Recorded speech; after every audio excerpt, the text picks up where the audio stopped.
Eu quero então, nessa manhã, iniciar uma série de mensagens, que serão 4 mensagens, acerca do tempo do fim. Quem quer saber sobre o tempo do fim, levante a mão. Você quer saber sobre o tempo do fim? Eu sei que existe uma grande curiosidade na igreja, e quando se fala sobre esse tempo, muitas pessoas ficam assim ativadas, né? Olha, o que será que o pastor vai falar? Com certeza, eu não vou entrar numa abordagem mais assim didática e falando sobre linhas teológicas. Eu vou tentar buscar aquilo que é o essencial, aquilo que se relaciona de uma forma mais prática para nós. Amém? Hoje, então, eu queria que você, se pudesse, ou se prestasse atenção no livro de Mateus, no capítulo 24, no verso 1 a 3. Nós vamos ler inicialmente esses 3 versículos de Mateus, o primeiro evangelho no Novo Testamento, no capítulo 24. Este é, sem dúvida, um dos maiores sermões registrados nos evangelhos que Jesus Cristo pregou. Nós temos 2 grandes sermões feitos por Cristo, um no início do ministério dele, lá em Mateus capítulo 5, também chamado o Sermão da Montanha, quando ele falou acerca da lei. Ele disse então: vocês dizem isso, eu porém vos digo. Então ele mostrou o que verdadeiramente era a lei, em Mateus capítulo 5, no Sermão da Montanha, quando ele começa com as bem-aventuranças. Mas no final do ministério dele, ele termina o seu ministério com um grande sermão também, o sermão acerca do fim. E eu quero ler o verso 1 a 3, que diz o seguinte: e quando Jesus ia saindo do templo, aproximaram-se dele os seus discípulos, para lhe mostrarem a estrutura do templo. Espere um pouco, deixa apenas explicar o contexto. Jesus estava no final do seu ministério, estava em Jerusalém, estava próximo do momento que ele próprio havia falado com seus discípulos que seria a sua morte, a morte para a nossa salvação. Mas ele estava ali no templo, e o templo era o templo restaurado que Esdras e Neemias fizeram, porque o primeiro templo que Salomão fez foi destruído pelos babilônicos, mas Esdras e Neemias, depois que os persas destruíram o império babilônico, dominaram, e eles liberaram os judeus a voltar à sua terra, eles reconstruíram o segundo templo, e esse segundo templo inicialmente não era muito bom, mas veio um grande rei chamado Herodes, que pegou aquele templo e transformou em uma coisa fabulosa. E esse segundo templo foi quando Jesus chegou. E quando Jesus chegou, ele mostrou aquele templo, e ele estava com seus 12 discípulos, e ele começou a mostrar aquela beleza daquele templo. Continue. Jesus, porém, lhes disse: não vedes tudo isso? Em verdade vos digo que não ficará aqui pedra sobre pedra que não seja derrubada. Era algo realmente impactante. Quando Jesus falou isso, isso se espalhou no meio das conversas daquela cidade. Eles falaram: mas Jesus falou que o templo vai ser destruído. Os fariseus ficaram extremamente chateados, os saduceus também, os líderes. Como é que ele fala que esse maravilhoso templo vai ser destruído? Nós já tivemos uma situação como essa lá no passado com os babilônicos. Agora Jesus vem e fala que vai acontecer a mesma coisa. É claro que quando Deus fala algo que não nos agrada, às vezes a gente fica até como que chateado com Deus. Mas como que Deus pode estar dizendo isso? O fato é que Deus fala a verdade, e a verdade, ela é essencial para que sejamos salvos. Amém? Era importante Jesus Cristo falar com não só os seus 12, mas que aquela mensagem se espalhasse em Jerusalém, que aquele templo ia ser completamente destruído, como foi. Jesus tinha mais ou menos 33 anos, ele tinha 33 anos mais ou menos nessa época, porque ele começou o seu ministério com 30, e no ano 70, ou seja, 40 anos depois, essa profecia de Jesus foi cumprida, quando os romanos destruíram aquele templo. Esse templo que Jesus disse. Então a profecia de Jesus foi cumprida, foi completamente destruído, e até hoje esse templo não foi mais levantado. Alguns dizem que ele vai ser levantado, o terceiro templo, mas o fato é que ele não foi mais levantado. Mas Jesus falou acerca do futuro. Jesus chamou os seus discípulos, mostrou o presente maravilhoso e disse: vai acontecer isso. Isso chamou a atenção. Jesus estava falando acerca do que iria acontecer. Vamos ler o outro texto. E estando sentado no Monte das Oliveiras, achegando-se a ele os seus discípulos em particular, dizendo: veja, eles saíram então de lá, atravessaram um vale, foram para o outro lado, o Monte do Getsêmani, que também é chamado Monte das Oliveiras. E no Monte de Getsêmani, mesmo quem vai lá em Israel ainda pode ver o local onde era o templo. Hoje tem uma mesquita muçulmana lá no lugar. O templo não existe mais, porque foi destruído, como eu disse. Mas de frente eles olharam e viram o templo. E quando eles estavam olhando o templo, eles perguntaram a Jesus: dize-nos, quando serão essas coisas? E que sinal haverá da tua vinda e do fim do mundo? Eles queriam saber mais. Eles sabiam que Jesus sabia acerca do futuro. Para eles, Jesus também era um profeta. Mas nós sabemos que Jesus é mais que um profeta. Jesus é o próprio Deus. E eles queriam saber então acerca dessas duas realidades: o fim do mundo e a tua vinda. Primeira coisa que a Bíblia deixa para nós como verdade é que isto que é considerado o fim do mundo está relacionado diretamente a outra verdade principal: a volta do Senhor Jesus. Amém? Mais importante do que o fim do mundo é a volta do Senhor Jesus Cristo, que estabelece isso que nós chamamos na escatologia de o fim, o tempo do fim. Amém? E é sobre isso que eu quero falar. E eu quero que você preste atenção. Você agora desligue o seu telefone aí, coloque ele no silencioso se não colocou. Não olhe aí as redes sociais. Na verdade, nem deveria olhar quando está dentro do templo a adorar, a ter comunhão com Deus, né? Você deve deixar isso para um outro momento, né? Não para esse momento.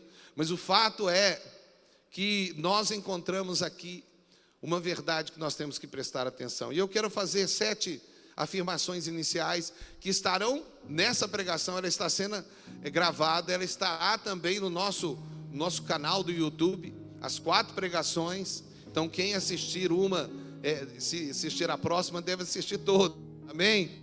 Elas serão também um pouco de sequência, uma da outra. Mas tem 7 afirmações que eu quero fazer e 3 perguntas antes de entrar no texto. Eu vou tentar. Primeiro, na teologia nós chamamos esse assunto de escatologia. Escatologia é o estudo do fim dos tempos, as últimas coisas. A segunda coisa é que nós chamamos isso de profecia. E profecia significa o que Deus fala. Amém? Deus fala acerca do fim. Nós chamamos isso de profecias. Por exemplo, Deus falou no Velho Testamento mais de 600 profecias acerca de Jesus Cristo. E todas elas se cumpriram exatamente como estava na profecia. Nós estamos falando de profecias até 1200 anos antes de Cristo. Então o fato, profecias de 600 anos antes de Cristo, essas profecias se cumpriram mais de 600. E algumas delas ainda estão a se cumprir, também é um fato.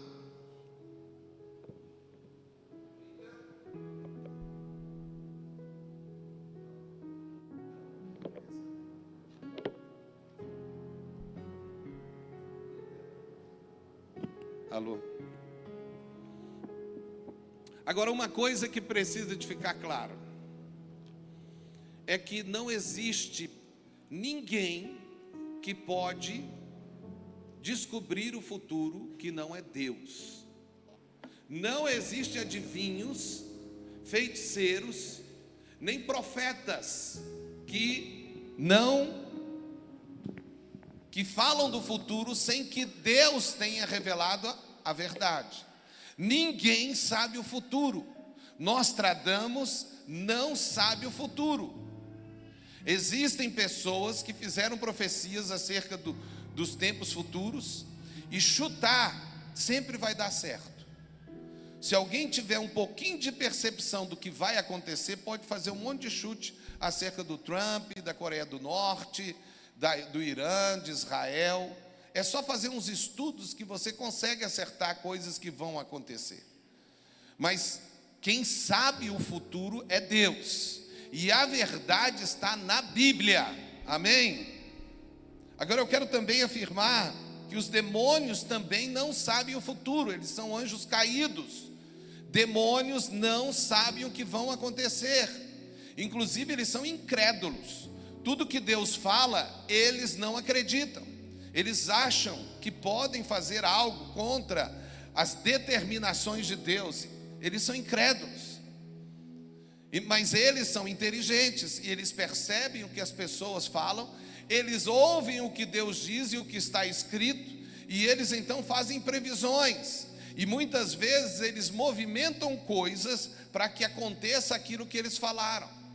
Ok? Mas os demônios, quando você vai num cartomante ou uma coisa assim, espero que você nunca tenha ido, mas se alguém foi, não vai, né? Você pode saber, aquilo dali não é a verdade. Eles não têm a verdade só vem por meio da boca dos profetas de Deus. Amém? Profetas sim, podem falar a profecia. Deus pode revelar, e revela através dos seus profetas, porque Deus diz na sua palavra que Ele não faz nada sem antes revelar por meio dos seus servos, os profetas. Amém? Então os profetas falam a verdade, mas também tem falsos profetas. Um texto em Eclesiastes 3,15 diz: aquilo que já foi, aquilo que foi já existe, o que há de ser também já existiu, e Deus procura fazer novamente o que passou, porque a história pertence a Deus. A sexta coisa que eu quero afirmar é os atributos de Deus. Ele é onipresente, Ele é onipotente, Ele é onisciente, ou seja, Ele sabe todas as coisas, Ele está em todos os lugares, e Ele é eterno, não existe tempo para Ele. Amém? E por fim, a sétima coisa que eu quero afirmar nesse início, nessa pequena, grande introdução, é que o tempo do fim já foi determinado por Deus. Amém? Não será diferente daquilo que Ele disse. Agora existem 3 perguntas que podem surgir no seu coração e que eu gostaria de dar a resposta antes de entrar mesmo nesse texto que nós lemos. Primeiro, o que isso tem a ver comigo? O que isso tem a ver comigo, pastor? Por que eu tenho que saber isso? Tem a ver com você e com nós, porque é nosso futuro, e é o futuro que nos afetará. Então tem a ver sim. A segunda pergunta é: então, se Deus já determinou o futuro, não temos opção de escolhas. Veja, a Bíblia diz que nós temos opção de escolha. Se a Bíblia diz que nós devemos decidir, então é porque nós podemos decidir. Se a Bíblia diz: quem crer e for batizado será salvo, quem crer é uma opção. Depois ele fala: quem não crer será condenado. Então veja, nós temos opção. Eu não quero entrar aqui nessa discussão acerca do arbítrio humano. Eu sei que essa discussão é longa. Na academia, eu como professor, com os meus alunos, todos eles perguntavam acerca do arbítrio humano, perguntando se era predestinação ou livre-arbítrio, que era a forma como Deus estabelecia. Mas isso não importa. Importa que, independente do que for, nós temos escolha, e temos que fazer a escolha certa. Amém? E serão as nossas escolhas que determinarão o nosso futuro, mesmo que Deus já saiba o nosso futuro, e de alguma maneira ou permita, ou até conduza. Eu não sei, eu sei que Deus é bom em todo tempo, e é justo, e o que Ele fizer é o que deve ser. E por último, a terceira pergunta: não é perigoso saber sobre o futuro? Veja, não é perigoso saber sobre o livro de Apocalipse. Tem gente que tem medo de ler o livro de Apocalipse. Tem gente que tem medo das profecias ou do que vai acontecer. Não é perigoso. Sabe por que não é perigoso? Porque se fosse, Deus não ia falar. Agora, se é perigoso o que vai acontecer no futuro, é melhor que Deus fale para que estejamos preparados. Amém? Então Deus, se Deus fala, é porque Ele quer que saibamos. É simples, está na Bíblia. Senão se Ele não quisesse que nós conhecêssemos o Apocalipse, Ele nem teria dado essa revelação a João, quando ele terminou o Novo Testamento, a Bíblia. A Bíblia fala em Tessalonicenses 4:13: não quero, porém, irmãos, que sejais ignorantes acerca dos que dormem, ou seja, dos que morreram, para que não vos entristeçais como os demais que não têm esperança. Portanto, no verso 18 diz assim: consolai-vos uns aos outros com essas palavras. Então as palavras acerca do tempo do fim que Deus dá é para consolo, amém? É para a fé, é para a esperança, não é para criar medo nas pessoas. O anticristo, o falso profeta, grande tribulação, são as dúvidas que as pessoas têm. Se Deus está a falar alguma coisa, é para nos salvar, amém? Deus revela para a salvação. Deixa então agora eu entrar no texto, e eu quero continuar o texto que eu comecei a ler. Depois que os discípulos perguntaram, Jesus começou a responder, amém? E vamos ver então o que Jesus falou. Eles perguntaram: dize-nos quando serão essas coisas e que sinal haverá da tua vinda e do fim do mundo? E Jesus respondendo disse-lhes: acautelai-vos, versículo 4, acautelai-vos que ninguém vos engane, porque muitos virão em meu nome dizendo eu sou o Cristo, e enganarão a muitos. E esse evangelho, no versículo 14, terminando ali quase, não terminando, mas a primeira parte do seu sermão, ele terminou com essa frase no verso 14: e esse evangelho do reino será pregado em todo o mundo, em testemunho a todas as nações, então virá o fim. Amém? Jesus então faz uma explicação que eu não vou fazer agora. Eu vou só dar alguns pontos hoje. Na semana que vem eu vou entrar nessa mensagem, mostrando os sinais que ele apresenta. Na outra semana eu vou falar sobre outro livro que Jesus fala nesse sermão, que é sobre Daniel. E por último eu vou entrar na última mensagem no livro de Apocalipse. Quem é que quer estar nas 4 mensagens aprendendo? Quem quer aprender? Acho que eu estou vendo. Se não quiser, venha do mesmo jeito, que é importante saber, amém? Você tem que estar preparado. De repente as coisas começam a acontecer aí na televisão, falando acerca do Trump, fazendo várias coisas com as nações, o Trump falando de paz aqui, paz ali. Alguns até já falaram: será que o Trump é o anticristo? Não sei, pode até ser, até que ele tem algumas características parecidas. Mas Hitler, lá na Segunda Guerra Mundial, parecia muito mais com o anticristo, e ele não foi, amém? Napoleão parecia ser o anticristo, vindo lá da França, mas não foi. Nós poderíamos falar que o Império Romano com Nero, os primeiros cristãos tinham certeza absoluta que ele era o anticristo, mas não foi. O fato é que nós não sabemos o dia nem a hora, mas ele vai voltar. E quando ele voltar, ele dará poder para a sua igreja, e ele que vai cuidar da sua igreja, independente do que vier a acontecer. Vai ter perseguição, pode ter, podem nos prender, pode nos pode tirar tudo de nós, pode. E daí, nós somos mais que vencedores em Cristo Jesus. Não importa o que vir, aquele que é o Todo-Poderoso está com você, com a igreja, conosco, independente do que vier a acontecer.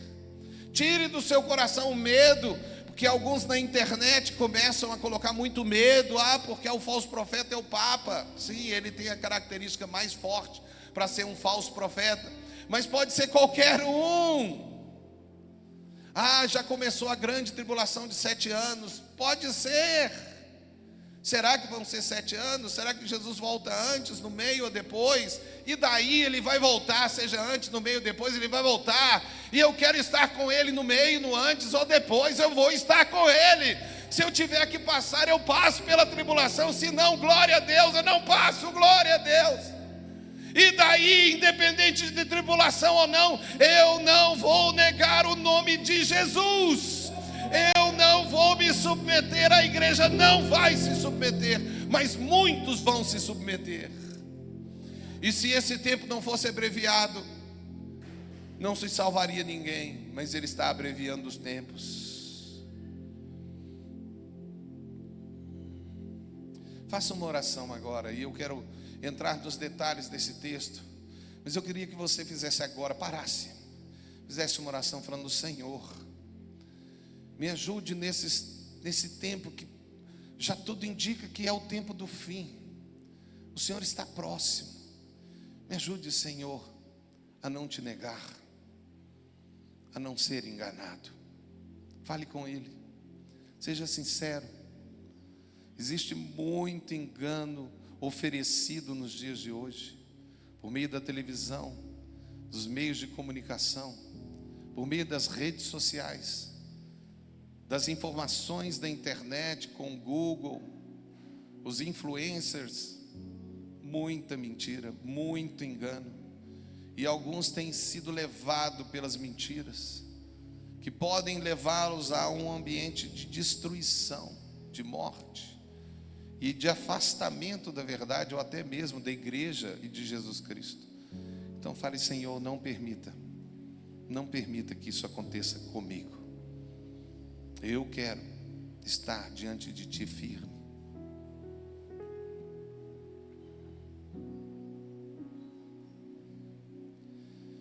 Eu gostaria então de fazer 4 afirmações aqui desse texto. E a primeira afirmação é que o fim dos tempos está ligado à volta de Jesus. Amém? Não importa grande tribulação, falso profeta, anticristo, isso não importa. Isso é secundário. Isso é o que vai acontecer. O que importa, de fato, é que Jesus está voltando. E que Ele vai voltar, porque Ele prometeu e Ele vai voltar. E quando Ele voltar, Ele vai buscar a sua igreja, que vencerá. Todo o objetivo de estudar as profecias é olhar para Jesus. Quando pessoas ficam, parece que atordoadas com estudos aprofundados acerca do tempo, quanto tempo que vai ser como mês, vai ser 7 anos por causa das 70 semanas de Daniel, faltou mais uma semana aqui, então é a última semana, a semana da grande tribulação. Sim, eu sei todas essas teorias, é interessante, nós até poderíamos e deveríamos saber, é bom saber, mas não é tão importante. O mais importante é saber que Ele vai voltar. Porque veja, quando Ele voltar, se você sabia ou não sabia como que era, não importa, o importante é que você foi. Agora, alguns como eu, ainda mais que sou professor da academia, tem que estudar e saber essas coisas para ajudar e falar com a igreja, amém? Para tirar aquelas pessoas que têm dúvida. Mas o mais importante é você saber que o fim dos tempos está relacionado com a volta de Jesus. E se alguém está falando demais do fim dos tempos e não está apontando para Jesus, se Jesus não é o destaque de um estudo do fim dos tempos, cuidado, porque sempre Jesus tem que ser o ator principal, amém? Ele não é um ator secundário, não importante. É igual o Natal, que nos dias de hoje existe a festa do Natal, mas tantas pessoas criaram uma festa em que Jesus é um secundário. Se Jesus é secundário no Natal, esse Natal não serve absolutamente para nada. Ele não é nada, porque não existe paz na terra sem Jesus. Amém? A segunda coisa que eu quero afirmar é que toda a revelação do tempo do fim começa com o templo. Quando nós vemos Jesus chamando a atenção dos 12 discípulos, Ele chama a atenção apontando para o templo e falando que o templo ia ser destruído, e por causa disso eles se atinam. O que vai acontecer? Qual vai ser a sua volta? Como será o fim dos dias? Porque Jesus aponta para o templo. Por quê? Que o templo é tão importante? Bom, alguns de nós que somos estudiosos dos tempos dos fins, escatologistas, apesar de que eu não sou um bom escatologista, eu sou da teologia sistemática, mas o fato é que quando nós olhamos esses textos, nós olhamos para uma realidade, que Jesus chamou a atenção para o templo. Eu sei que existem pessoas que falam do terceiro templo, que pode ser construído lá em Israel. Se for construído, não fica assustado, amém? Não fica assustado, é provável que vai ser construído, só não sei como, porque para ser construído eu acho que aquela mesquita destruída, ou então alguma coisa vai ter que acontecer. Mas independente da verdade, o fato é que nós vemos que Jesus chamou a atenção. Por que ele chamou a atenção? Porque o templo era a representação de Deus na terra, a morada de Deus na terra. E o que Deus estava mostrando claramente, Jesus estava mostrando claramente, é que aquele templo tinha acabado. Aquele período em que Deus estava se mostrando através de um local específico, lindo, maravilhoso, tinha acabado. Deus ia até quebrar ele, destruir ele, para ele não atrapalhar. O templo poderia atrapalhar. Então Deus tirou aquilo que tinha sido usado no passado para o bem e para ser algo de Deus, e às vezes Deus faz isso. Tem coisas que Deus faz na nossa vida que é maravilhoso para o passado, e às vezes Deus tem que destruir aquela coisa que foi maravilhosa para nós no passado, porque ela começa a nos impedir a viver o futuro. E Ele tem que quebrar isso, como Ele quebrou o templo, porque Ele virou e mostrou, mas depois Ele disse: olha, não é isso aí não, é vocês que são a morada do Espírito Santo. A igreja agora é o templo do Espírito Santo, como disse Paulo. Acabou aquele tempo, agora eu moro dentro de vocês, e o Espírito Santo, quando você nasce de novo, entra dentro de você, e você se torna o templo, a morada de Deus na terra. A igreja é hoje o templo de Deus na terra, e é um templo ambulante, como foi no tempo do Velho Testamento, como o tabernáculo, em que a nuvem andava e a igreja andava ali no Velho Testamento. Deus já estava mostrando lá que não seria um ambiente de um templo parado, mas era um templo que andava, porque somos nós o templo do Senhor, amém? Então tudo que se relaciona com o fim dos tempos está relacionado com Jesus, e nós somos a igreja, o corpo de Cristo. Nós somos o único baluarte da verdade na terra. Não é um governo poderoso como os Estados Unidos, que é a bandeira da liberdade, ou do que seja. Não é um ser humano que pode ser no futuro até chamado de anticristo, um grande governante da terra que será a bandeira da liberdade, a bandeira da salvação, da paz. Não! A igreja é a única que pode estabelecer paz na terra. A igreja é a única que tem a verdade, porque eu sou o caminho, a verdade e a vida, e ninguém vem ao Pai se não for por meio de mim, a sua igreja. Vocês estão a entender? Você tem a palavra da verdade. Por isso que ele disse: a quem enviarei, quem há de ir por nós? Quem vai falar a verdade para que o perdido seja salvo? A igreja. Amém? A igreja.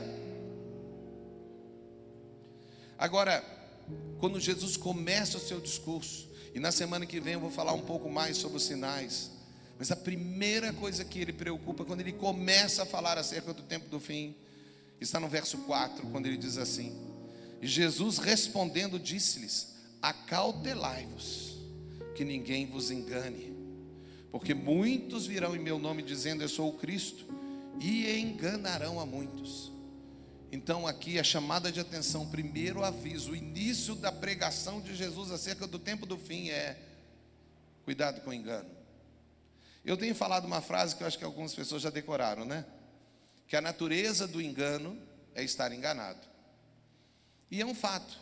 Quando alguém está enganado, não acha que está enganado. Todo mundo fala: você está enganado. Ele fala: não, eu não estou, vocês é que estão. Todo mundo olha e fala: mas você não está vendo, está tão claro que você está enganado. Mas a pessoa está enganada, e essa é a natureza de estar enganado, é estar enganado. A pessoa acha que está certo. Veja, várias e várias pessoas que eu conheci, eu vou citar só 3 religiões que não são o cristianismo, para vocês verem. 2 religiões, por exemplo, nasceram no meio do cristianismo. Eles são conhecidos como Testemunhos de Jeová. Outros são conhecidos como Mormons, que são os santos dos últimos dias. 2 religiões que não são o cristianismo. Eles nasceram no cristianismo, mas não são cristãos. Eles não creem em Cristo como a Bíblia ensina, como o Salvador, como Deus, como a Trindade. Mas eu conheço alguns deles e são sinceros. São pessoas boas, na verdade a maioria são boas. Pessoas até que realmente buscam a Deus, mas estão enganados. E estando enganados, se eles não forem livres do engano, eles não estarão com o Senhor naquele dia. Pelo menos é o que nós vemos através da Bíblia. Alguém pode virar para mim e falar: pastor, mas eu creio na hipergraça, e eu creio que todos serão salvos. E eu falo: irmão, se forem todos salvos, eu chegar no céu e todo mundo está salvo, eu vou ser o primeiro a pular de alegria. Qual o problema? Mas eu não consigo ver isso na Bíblia. Então eu tenho que falar para aqueles que eu vejo que estão em engano, que eles estão enganados. E não podemos entrar nessa mentira que está entrando nos dias atuais e fazendo a igreja parar de pregar a verdade. Sabe qual é a mentira? Tem que respeitar. Cada um tem a sua opinião, então tem que respeitar. Senão depois até entra aí com uma ação na justiça contra você. É assim? Jesus não se preocupava com isso. Jesus falava a verdade. E Ele disse para nós falarmos a verdade. É claro que temos que falar com respeito, temos que falar com amor, temos que falar com sabedoria, amém? Mas temos que falar. É por isso que se dessas 2 religiões que não são cristãs, eles deixaram de ser cristãos, é muito claro, é só estudar. E eu estudei toda a teologia deles e posso afirmar que está completamente fora da Bíblia Sagrada, do que ensina no cristianismo de Jesus. Mas se 2 vêm, como eles normalmente fazem, eu abro a porta, vem. Deixa eu falar para vocês, amém? Tem gente que tem medo. Se você tem medo, então comece a estudar um pouco mais para ajudar essas pessoas, amém? Que nós não vamos discriminar ninguém, nós vamos receber todo mundo, amém? Inclusive dessas 2 religiões já tem pessoas aqui dentro que foram e estão livres do engano que eles estavam. Estão aqui entre nós, livres, aleluia, livres do engano. Deus liberta, sim, pessoas assim podem ser libertas, como os muçulmanos. Todos sabem do trabalho que eu fiz, ou todos não, alguns sabem do trabalho que eu fiz em Angola. Eu entrei para a lista dos verificados, dos que estão em perigo, porque eu escrevi um livro acerca do Islã lá em Angola. Mas eu sei do carinho e do amor que a maioria dessas pessoas tem, querendo Deus, só que estão enganados. Mohamed ou Maomé, como diz no português aí, ele foi enganado lá atrás. A esposa dele era cristã, era uma freira nestoriana, que já era um engano, e até por causa desse engano entrou o engano dentro do islamismo. Mas ele queria Deus, só que ele foi enganado, e ele trouxe esse engano para muitos até hoje. Mais de 1 bilhão de pessoas enganadas acerca daquilo que eles chamam de Alá, que não é Deus, porque Deus não é Alá, Deus é Yehová ou Yahvé. Mas o fato é que pessoas estão sendo enganadas, existem muitos enganos, e eu só falei de 3 grandes enganos, mas no meio da igreja está cheio de enganos também. Até mesmo pastores, porque a Bíblia fala que nós teremos falsos profetas entre nós. Mas quem vai dizer que eles estão errados? Leia a Bíblia, creia nos verdadeiros profetas, amém? E lembre de uma coisa: você tem o Espírito Santo. E sabe quando alguma coisa está errada, existe uma luzinha dentro de você que fala assim: está errado, está errado. Não é verdade? Você ouve às vezes alguém falando uma coisa errada na internet, você fala assim: está estranho isso. A pessoa vira e fala assim: você vai ser vencedor e vai derrubar todos os seus inimigos. É verdade, seremos vencedores e derrubaremos os nossos inimigos, amém? Mas cuidado, porque os nossos inimigos não são as pessoas, são os demônios. Então eu não fico feliz quando eu subo de carreira e o meu chefe cai, e eu falo: venci o meu inimigo, que era o meu chefe. Não! Eu não tenho prazer nisso. Eu quero que meu chefe seja melhor do que eu, que ele cresça. Amém. Eu quero que as pessoas que me atacam sejam salvas e sejam melhores, porque eu desejo o bem para todos que nos perseguem, para todos que nos atacam. Eles não são nossos inimigos. Os nossos inimigos são os demônios. Mas existe esse engano. E o engano vai para a internet e pessoas começam às vezes a ter ódio de pessoas, sendo que a Bíblia ensinou claramente: amai a vossos inimigos e orai quem vos persegue. Este é o ensinamento de Cristo. Se alguém te bater numa face, vire a outra. Se alguém te tirar a capa, dê a outra para ele. Amém? O engano é o grande sinal. Quer dizer, é o grande, não sinal, mas o grande aviso de Deus: cuidado, no fim dos tempos haverá grandes enganos. Parecerá igreja, mas não será igreja. E você? Como você está hoje? Está se firmando em Jesus? Se firme, porque o tempo do fim, creio eu, já chegou. Mas eu quero falar a última palavra de Jesus, quando ele falou, quando que vai terminar? Vai terminar o quê? O fim desse tempo, porque vai iniciar outro tempo. Amém? Lá em Apocalipse, no capítulo 21 e 22, fala que descerá do céu a nova Jerusalém, e Deus criará um novo céu e uma nova terra. E não haverá mais maldade, ninguém chorará mais, não terá mais tristeza, porque será o tempo do reino do Senhor. E eu quero que todos que estão aqui estejam naquele dia. Amém? Eu quero que você esteja naquele dia. Aqueles que crerem, eles estarão naquele dia. Mas o tempo do fim vai terminar conforme esse tempo que nós chamamos o hoje. Ele termina no verso 14 assim: e este evangelho do reino será pregado no mundo inteiro, em testemunha a todas as nações, então virá o fim. Aqui está o sinal do fim dos tempos. Não é o anticristo, a falsa tribulação, ou seja, o que tiver aí, o falso profeta, Israel, que é um relógio para nós. Sem dúvida, Israel é um relógio do fim dos tempos. Mas isso daí não é o sinal. Esses são os sinais: terremotos, guerras, rumores de guerra e coisas assim, o sol escurecendo, coisa caindo na terra. Tem lá os sinais. Mas isso daí não é o sinal. O grande sinal é: o evangelho vai ser pregado no mundo inteiro. Então virá o fim. Amém? Ele voltará quando terminar a última pessoa que precisa de se converter. Amém? Ele vai esperar. Talvez essa pessoa ainda está nascendo, talvez ela já nasceu, ou talvez ela vai nascer. Eu não sei, parece, fazendo as minhas contagens, eu sou bem curioso, parece que nós já estamos aí na geração final. Mas e se não tiver? Vai mudar alguma coisa? Não, porque nós vamos subir, seja ressuscitados, seja arrebatados. A igreja se levantou desde a década de 70, mais especificamente lá em Lausanne, aqui na Suíça, em 75, através de um congresso chamado Pacto de Lausanne, sendo liderada pelo grande evangelista Billy Graham e John Stott, um mestre da igreja. Eles dois conseguiram reunir a maior parte das igrejas, denominações e missões maiores do mundo, fizeram um pacto.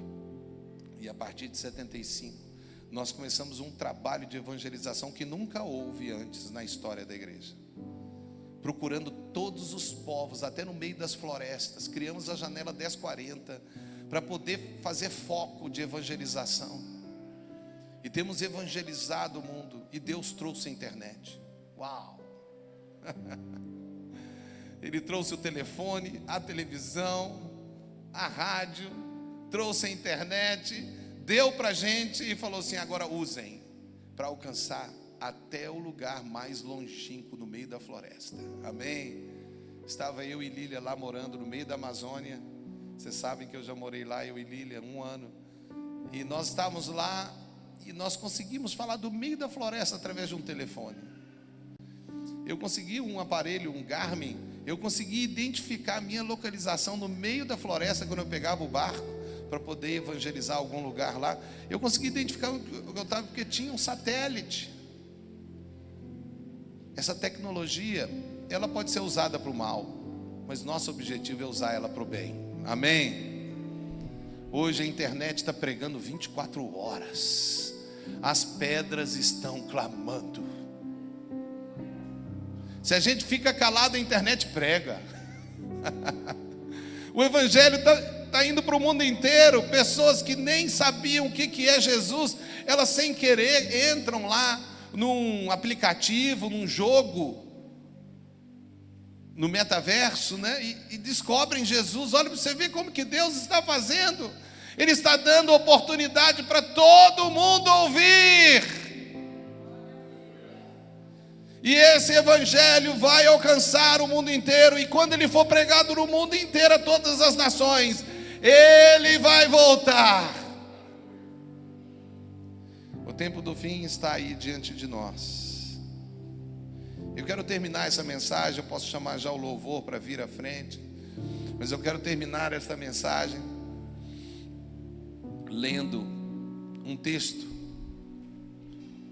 para poder, que está em Tessalonicenses. O apóstolo Paulo fala em 1 Tessalonicenses capítulo 4, 1 Tessalonicenses 4, do 14 a 17. Eu quero ler com vocês, terminar essa primeira mensagem acerca do tempo, o tempo do fim. E eu gostaria que você prestasse atenção.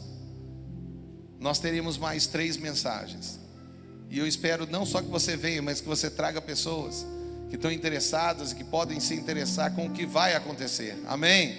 Vocês querem saber o que vai acontecer? Está escrito na Bíblia. Amém?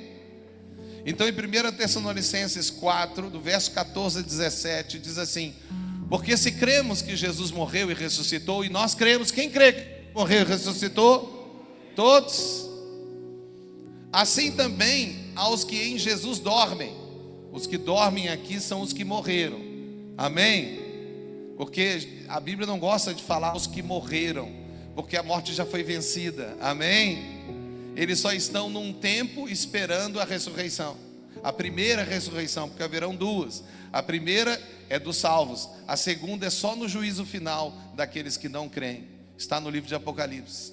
Assim também aos que em Jesus dormem, Deus os tornará a trazer com ele, esses que dormem, desde o início.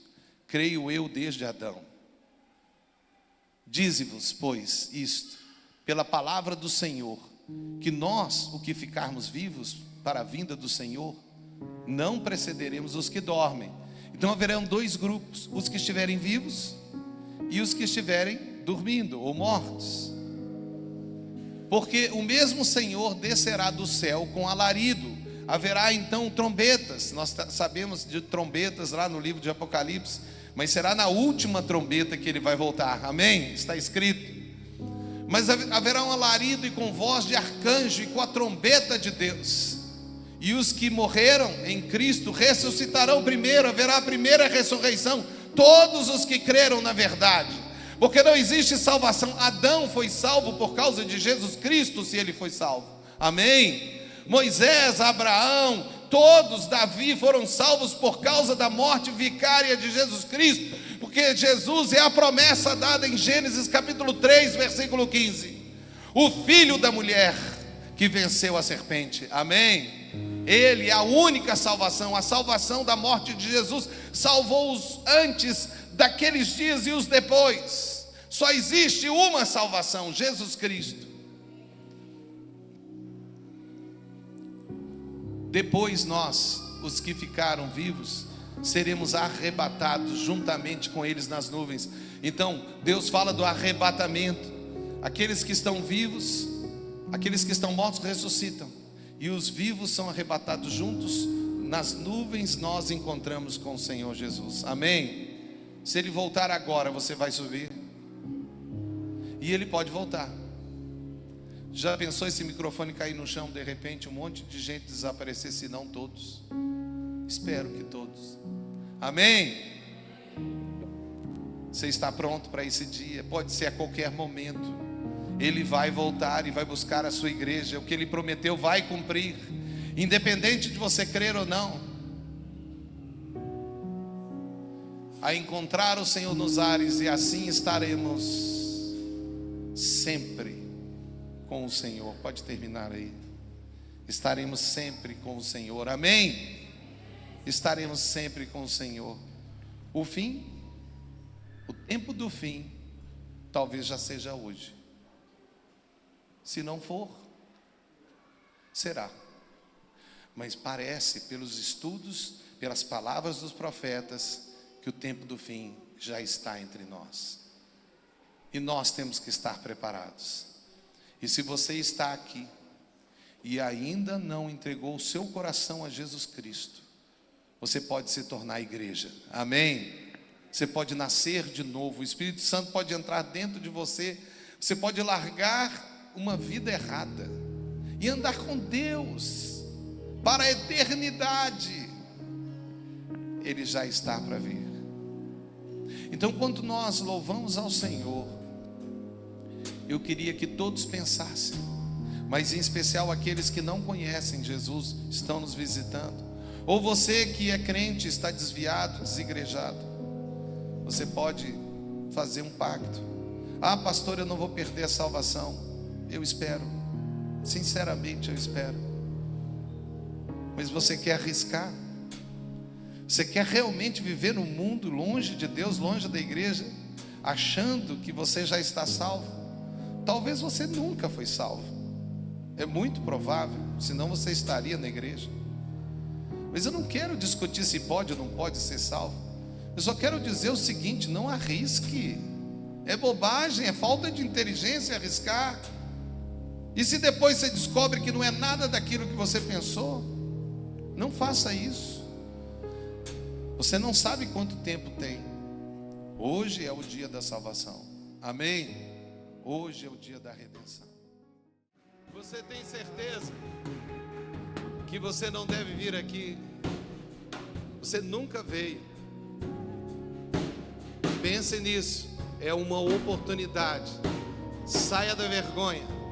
Se você precisa, ainda tem tempo.